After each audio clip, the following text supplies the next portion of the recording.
चुड़ैल का बदला। एक बहुत ही खूबसूरत गांव था जिसका नाम वीरनगर था। यहाँ सभी लोग बहुत खुशी खुशी रहा करते थे।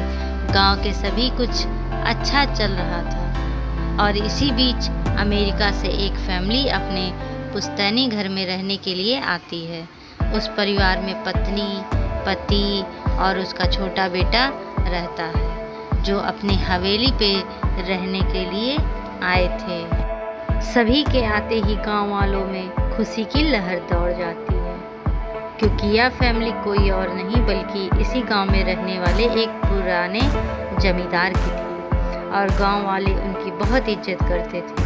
सब कुछ ठीक चल रहा था, लेकिन अचानक से एक दिन इस परिवार के बच्चे की तबीयत अचानक बिगड़ने लगती है। सभी को लगता है कि मौसम का परिवर्तन हुआ होगा, लेकिन बात तो कुछ और ही थी। धीरे धीरे लड़के का चेहरा नीला पड़ने लगा। आनन फानन में परिवार ने डॉक्टर को बुलाया और डॉक्टर को भी कुछ समझ में नहीं आया तो उसने पास में ही बने एक हॉस्पिटल में उसे स्वास्थ्य परीक्षण के लिए आमंत्रित किया ताकि बच्चे की बीमारी का पता लगाया जा सके। परिवार ने डॉक्टर की सलाह अनुसार हॉस्पिटल जाना जरूरी समझा। सारे परीक्षण होने के बाद भी कुछ नहीं हासिल हो रहा था। जैसे ही सारा परिवार गांव पहुंचा तो गांव वालों के कुछ बुजुर्गों ने बच्चे की हालत देखकर उन्हें ओझा के पास जाने की सलाह दी। आज भी गांव में पुराने रीति रिवाज के अनुसार झाड़ फूंक करके इलाज करने की प्रथा कायम है। परिवार सभी सदस्य बच्चे के लिए ओझा के पास जाने के लिए भी तैयार हो गए थे क्योंकि उस बच्चे का शरीर एकदम नीला पड़ने लगा था। गांव के पास ही पहाड़ी में एक बाबा रहते थे जो कि काली विद्या में भी माहिर थे। जैसे ही उनके आश्रम की सीढ़ियों में वह बच्चा अपने परिवार के साथ पहुंचा तो ओझा जोर जोर से चिल्लाने लगा, तू क्यों आई है? इतने वर्षों के बाद भी तेरा बदला शांत नहीं हुआ। यह सब सुनकर बच्चे के माता पिता और गांव वाले दहशत में आ जाते हैं। उन्हें समझ में नहीं आता है कि बाबा को इतना क्रोध क्यों आ रहा है और जबकि उन्हें अभी तक कोई बातें बताई भी नहीं गई थी, लेकिन बाबा तो काली माया से परांगत थे। इस वजह से उन्हें रूहानी ताकतों को पहचानना आता था। सभी लोगों ने आश्रम में प्रवेश किया। ताकतों को पहचानना आता था।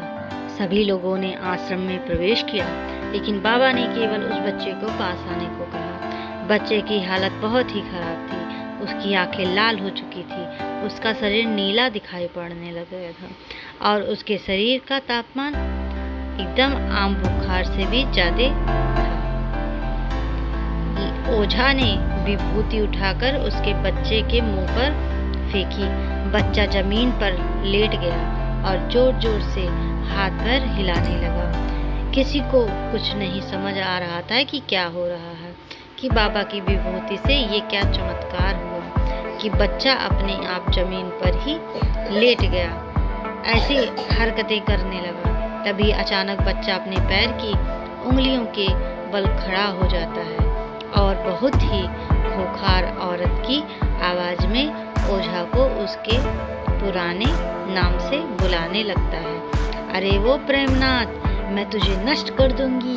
लड़के का ऐसा स्वर सुनकर उसके माँ बाप घबरा गए। लड़के को इस अवस्था में देखकर उन्हें कुछ समझ में ही नहीं आ रहा था कि ऐसा क्यों हो रहा है। तभी ओझा ने एक मंत्र पढ़कर बच्चे को अपने काबू में किया। सारे गांव वाले ओझा से पूछने लगे कि बाबा ये सब क्या है, या बच्चा ऐसा क्यों कर रहा है। तभी ओझा ने बतलाया कि इसके अंदर कोई चुड़ैल आ गई है और उसे ऐसी सजा देने वाला कोई और नहीं बल्कि इसी बच्चे के दादाजी थे और वह चुड़ैल अपना बदला लेने के लिए आई है क्योंकि वह गर्भवती अवस्था में जिंदा जली थी और उसकी कोख में पल रहा बच्चा भी जल गया था।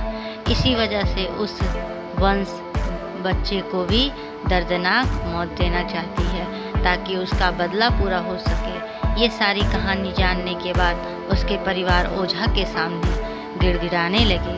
और कहने लगे कि अपने बच्चे की जान की भीख मांगने लगे। तभी ओझा ने अपनी घोर तपस्वी शक्तियों से मंत्रों के उच्चारण के साथ बच्चे का सामान्य कुछ ही क्षणों में अच्छा कर दिया और बच्चा सामान्य हालत में आने लगा।